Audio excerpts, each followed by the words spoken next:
السلام عليكم ورحمة الله تعالى وبركاته. مرحبا بأعزائي الطلبة والطالبات، أتمنى أن تكونوا في أتم الصحة والعافية. إذن في هذه الحصة سأخصصها لمستوى جدا مشترك علمي، ويتعلق الأمر بإنجاز بعض التمارين في مادة الكيمياء، كل ما له علاقة بالكتلة المولية وكمية المادة وغير ذلك من الأسئلة. إذن فبدءا بالتمرين الأول. إذن vous avez l'oxyde d'azote, il est utilisé comme un gaz. Donc voilà, donc la première des choses, il faut remarquer que ça c'est un gaz anesthésiant en chirurgie et comme propulseur dans les bombes. Aérosol. Le volume molaire gazeux est de 25 litres par mol. Alors, première question, quelle est la masse molaire de l'oxyde d'azote? Quelle est la quantité de matière qui contient un volume V de ce gaz? Déduire le nombre de molécules d'oxyde d'azote.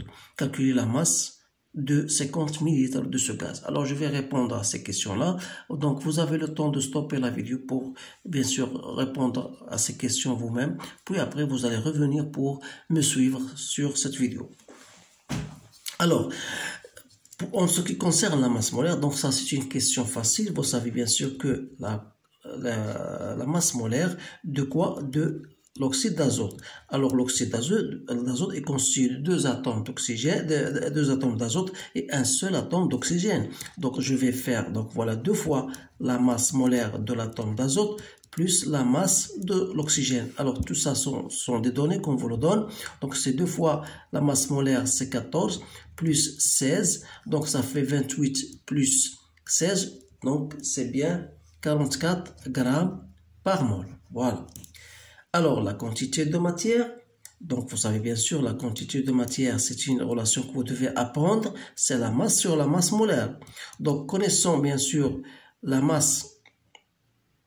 On vous dit quelle est la quantité de matière, c'est bien, c'est la masse sur la masse molaire. Mais ça, c'est une relation qu'on utilise si on connaît bien sûr la masse. Alors, comme l'oxyde d'azote est un gaz, alors il faut faire appel à une autre relation qui la suivante, N, c'est le volume de gaz sur le volume molaire. Donc, le volume de gaz, on a ça, c'est le volume molaire. Et vous avez bien sûr le volume de gaz, c'est 50. Donc 50 millilitres. Donc il faut le transformer ou bien convertir en litres. Divisé par 25. Donc c'est 2, 10, moins 3 mol. Donc voilà le nombre de moles. Alors en ce qui concerne le nombre de molécules, vous savez que le nombre de molécules, c'est le nombre de matière, la quantité de matière. Voilà le nombre d'Avogadro. Donc c'est 2, 10, moins 3 que je dois multiplier par 6,02, 10 à la puissance 23. Voilà. Donc je trouve 1,2, 10 à la puissance 21. Voilà. Calculer la masse de ce volume-là. Bien sûr, toujours en appliquant la règle N, c'est la masse sur la masse molaire. Alors la masse n'est autre que la quantité de matière fois la masse molaire. Donc c'est 2, 10, moins 3 que je dois multiplier par la masse molaire déjà trouvée. La première question c'est 44, donc c'est 88, 10, moins 3 grammes. Donc voilà la réponse à cette question, à ce sujet-là. Donc maintenant je vais passer à l'autre sujet. Donc vous remarquez bien sûr que ce sont des questions simples. Il suffit tout simplement d'appliquer les relations que vous avez vues dans votre cours et bien sûr la réponse ça saute aux yeux. Maintenant je vais passer à un autre exercice.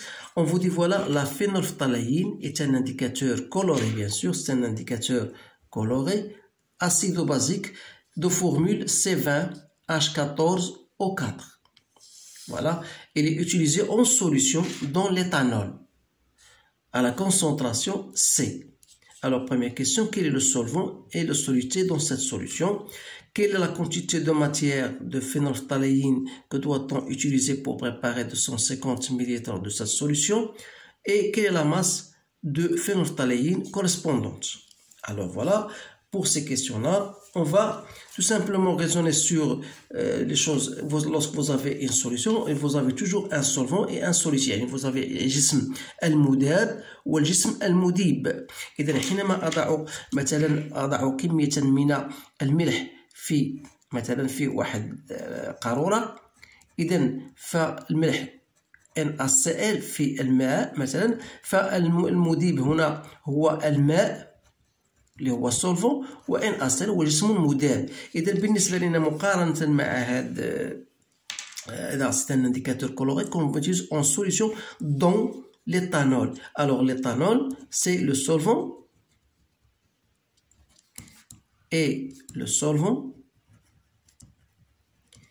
et le soluté, c'est le phénolphtaléine. Voilà. Quelle est la quantité de matière? Donc la quantité de matière, on sait d'après la concentration, c'est la quantité de matière divisée par le volume. Alors N c'est quoi? C'est CV. Toujours il faut poser la relation et après vous allez faire votre application numérique. Donc c'est 1,3 10-3 que je dois multiplier par le volume, c'est 250 que je dois le convertir en litres, donc c'est 0,250.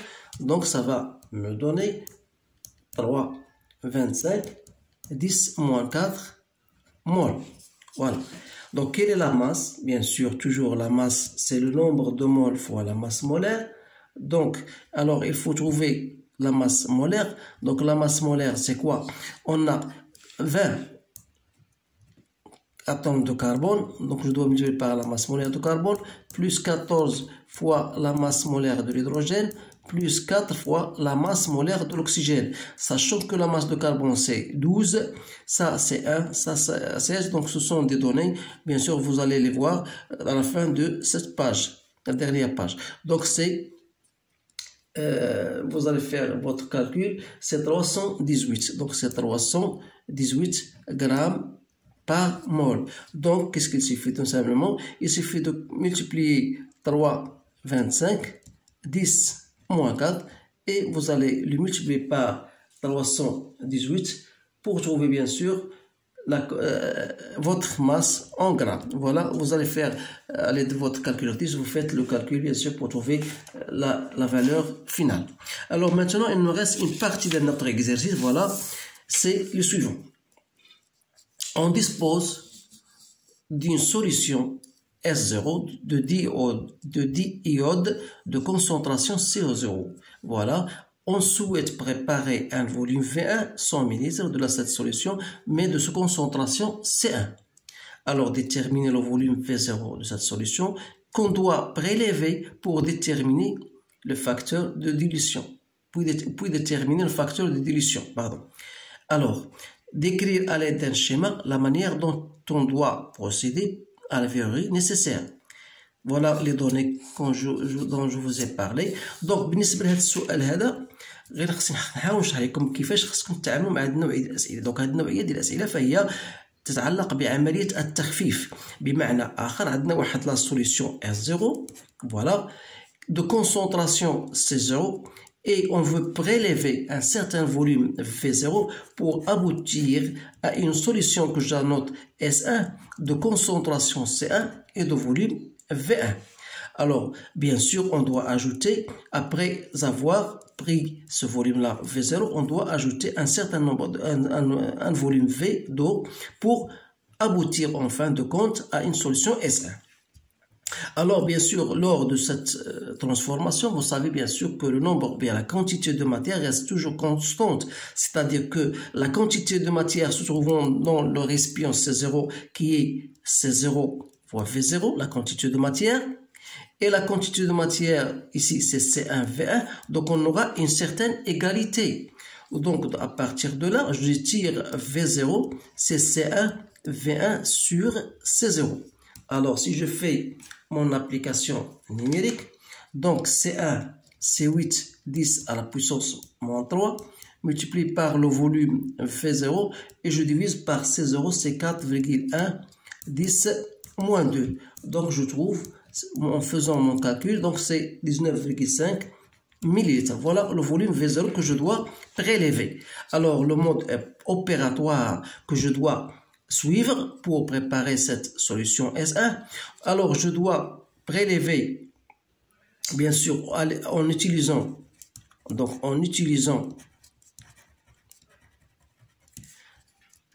une pipette graduée.